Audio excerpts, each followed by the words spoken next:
Assalamualaikum warahmatullahi wabarakatuh.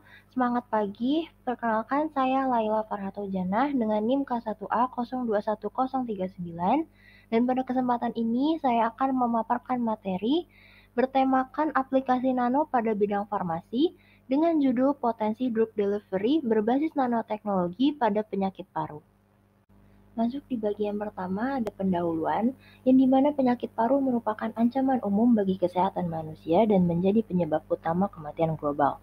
Beberapa penyakit paru diantaranya asma, kanker paru-paru, dan PPOK. Penghantaran obat paru merupakan metode efektif dalam pengobatan penyakit paru karena dapat mencapai penghantaran obat baik secara sistemik maupun lokal.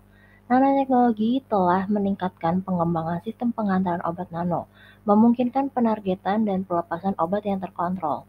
Manfaat penggunaan nanoteknologi dalam penghantaran obat antara lain penargetan terkontrol ke lokasi yang ditentukan, peningkatan kelarutan dan stabilitas obat, serta peningkatan ketersediaan hayati obat dan pengurangan dosis yang diperlukan. Selanjutnya, pembahasan pertama yaitu penyakit paru-paru.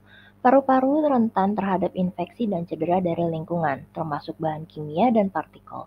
Beberapa jenis penyakit paru seperti PPOK ditandai oleh obstruksi aliran udara, sedangkan asma menyebabkan peradangan dan penyempitan saluran udara. Penyakit paru interstisial melibatkan peradangan dan pengerasan jaringan paru-paru, sementara pneumonia adalah infeksi pada kantung udara di paru-paru. Penyebabnya termasuk merokok, polutan, alergen, infeksi, dan faktor genetik.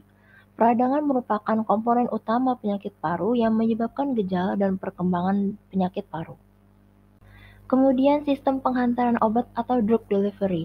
Sistem penghantaran obat ini memungkinkan obat dikirim langsung ke lokasi yang diinginkan dalam tubuh, seperti tumor atau area yang terinfeksi, dengan menghindari jaringan yang sehat. Penggunaan nanopartikel dan matriks polimer dalam sistem ini bertujuan meningkatkan bioavailabilitas obat, memperpanjang waktu paruhnya, dan memberikan obat secara oral. Obat berbasis nanoteknologi pada dosis yang lebih rendah dapat menghasilkan efek farmakologis yang lebih baik, mengurangi resiko kesehatan, dan efek samping.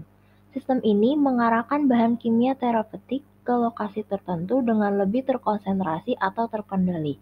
Meskipun diharapkan obat dapat dilepaskan sesuai kebutuhan, efeknya dapat menurun jika tidak mencapai target atau terlepas dari pengangkutnya. Pembahasan berikutnya yaitu kategorisasi nanomaterial berbasis nanoteknologi. Material-material ini memiliki potensi untuk berdampak signifikan pada pengobatan medis, diagnosis, dan pencegahan penyakit. Yang pertama, nanopartikel logam yang terdiri dari elemen logam dan oksida logam. Nanopartikel ini tidak beracun, hidrofilik, biokompatibel, dan stabil, serta digunakan dalam penghantaran obat, rekayasa jaringan, dan implan biomedis. Yang kedua ada dendrimer atau makromolekul bercabang tinggi dengan struktur tiga dimensi yang terdefinisi baik. Digunakan dalam penghantaran obat karena kemampuannya untuk mengenkapsulasi dan melepaskan agen terapeutik secara terkontrol. Yang ketiga ada liposom atau vesikel bulat yang terdiri dari lapisan lipid. Digunakan sebagai kendaraan penghantaran obat karena biokompatibelnya dan kemampuannya mengenkapsulasi obat hidrofilik dan hidrofobik. Yang keempat ada polimer yang dirancang untuk terdegradasi seiring waktu, yang cocok untuk pelepasan obat terkontrol dan rekayasa jaringan, serta menawarkan keuntungan biokompatibilitasnya dan mengurangi kebutuhan pengangkatan bedah setelah pengobatan. Yang kelima ada nanomaterial berbasis karbon, termasuk furan, nanotube karbon, grafin, dan derivatifnya. Memiliki sifat mekanik, listrik, termal, optik, dan kimia yang unik, dan dapat digunakan dalam penghantaran obat, rekayasa jaringan, dan pencitraan diagnostik. Yang terakhir ada nanokomposit hidrogel, jaringan tiga dimensi dari polimer hidrofilik yang dapat menyerap dan menyimpan banyak air. Ketika dikombinasikan dengan nanopartikel, dapat digunakan dalam rekayasa jaringan, perban luka, dan sistem penghantaran obat terkontrol. Lalu pembahasan nanoteknologi dalam sistem penghantaran obat atau drug delivery. Yang pertama ada penelitian oleh Shah tahun 2020 tentang pengiriman nanopartikel levofloxacin yang dienkapsulasi dalam PLGA atau polylactic glycolic acid yang bertujuan untuk mengembangkan sistem pengiriman obat yang dapat menargetkan paru-paru untuk mengobati infeksi saluran pernapasan, terutama yang disebabkan oleh Mycobacterium tuberculosis. Metodologi penelitian melibatkan pembuatan nanopartikel PLGA yang membuat levofloxacin, optimasi formulasi menggunakan desain eksperimen, evaluasi profil pelepasan obat, studi in vivo pada hewan percobaan, dan analisis karakterisasi. Hasil penelitian ini menunjukkan potensi nanopartikel dalam meningkatkan efikasi terapeutik levofloxacin melalui pengiriman langsung ke paru-paru. Metode yang digunakan mencakup teknik formulasi yang dioptimalkan dan pengujian in vitro dan in vivo untuk mengevaluasi kinerja nanopartikel dalam pengiriman obat. Yang kedua, ada penelitian oleh Abu Lenin tahun 2024 yang bertujuan untuk mengatasi resistensi fluoroquinolone dan pembentukan biofilm pada Acinetobacter baumannii dengan memuat ciprofloxacin dan levofloxacin ke dalam nanopartikel polimer. Metodologi komprehensif digunakan, termasuk formulasi nanopartikel polimer menggunakan polimer caprolactone atau PCL sebagai matriks karakterisasi nanopartikel polimer, studi pelepasan, evaluasi antibakteri, dan penilaian penghambatan biofilm. Penelitian oleh Shah tahun 2020 ini, di mana optimasi nanopartikel menyebabkan desain penyaringan plaket Burman mengidentifikasi kecepatan homogenisasi dari jumlah PLGA sebagai faktor signifikan yang memengaruhi karakteristik nanopartikel.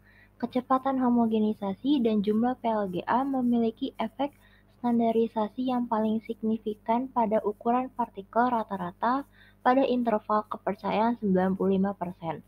Kecepatan homogenisasi mempengaruhi gaya geser dalam sistem yang tersebar, sehingga mempengaruhi ukuran partikel rata-rata. Jumlah PLGA juga mempengaruhi viskositas larutan organik yang menentukan ukuran tetesan dan akibatnya mempengaruhi ukuran partikel rata-rata. Studi farmakokinetik juga menunjukkan peningkatan konsentrasi obat dalam plasma setelah pemberian nanopartikel melalui pengiriman melalui paru-paru yang menandakan peningkatan bioavailabilitas dan distribusi di paru-paru. Studi biodistribusi mengungkapkan distribusi levofloxacin di organ seperti paru-paru, hati, ginjal, dan limpa, menyoroti potensi nanopartikel untuk pengiriman obat yang ditargetkan. Kemudian, studi konsentrasi hambat minimum atau MIC menunjukkan aktivitas antimikrobal levofloxacin dan nanopartikel terhadap Mycobacterium tuberculosis yang menunjukkan efektivitasnya dalam melawan infeksi bakteri. Selanjutnya penelitian oleh Abu Lenin tahun 2024 yang dimana hasilnya nanopartikel polimer menunjukkan pola pelepasan yang terkendali, berpotensi berkontribusi pada aktivitas antibakteri yang berkelanjutan dan efektivitas terhadap strain yang resisten terhadap fluoroquinolone. Pengenkapsulan ciprofloxacin dan levofloxacin dalam nanopartikel polimer secara signifikan mengurangi nilai konsentrasi hambat minimal atau MIC terhadap strain Acinetobacter baumannii yang resisten terhadap FQ. Nanopartikel polimer meningkatkan aktivitas antibakteri CIP dan ILIV menyebabkan penurunan 1,5 sampai 6 kali lipat pada nilai MIC dibandingkan dengan obat bebas. Nanopartikel polimer memfasilitasi penghantaran terarah obat ke situs infeksi, menyebabkan peningkatan konsentrasi obat di lokasi yang diinginkan dan hasil terapeutik yang ditingkatkan. Kemampuan nanopartikel polimer untuk mengurangi pembentukan biofilm pada isolat yang memproduksi biofilm juga dievaluasi dan dibandingkan dengan efek CIP dan ILIV bebas. Konsentrasi subinhibitorik dari nanopartikel yang dimuat CIP dan ILIV menunjukkan penghambatan biofilm yang superior dibandingkan dengan CIP dan ILIV bebas, yakni menandakan efikasi yang ditingkatkan dari nanopreparasi.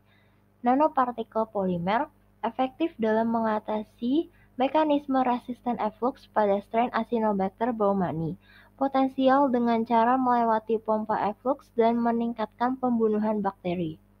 Terakhir, sebagai penutup, ada kesimpulan yang dimana paru-paru rentan terhadap infeksi dan cedera dari lingkungan, serta menyebabkan masalah kesehatan global yang serius. Sistem pengiriman obat dirancang untuk mengirimkan obat secara tepat ke target dalam tubuh manusia, meningkatkan efektivitas pengobatan, mengurangi efek samping, dan meningkatkan kepatuhan pasien. Nanopartikel levofloxacin dalam PLGA menjanjikan untuk mengobati infeksi saluran pernapasan oleh Mycobacterium tuberculosis, sementara nanopartikel CIV dan ILIV dapat mengatasi resistensi bakteri dan pembentukan biofilm pada Acinetobacter baumannii. Berikut merupakan referensi atau sumber-sumber yang saya gunakan dalam pemaparan presentasi ini. Terima kasih banyak sudah melihat dan mendengarkan pemaparan materi dari presentasi saya. Semoga pemaparan materi ini bermanfaat dan menambah wawasan bagi kita semua. Terima kasih. Wassalamualaikum warahmatullahi wabarakatuh.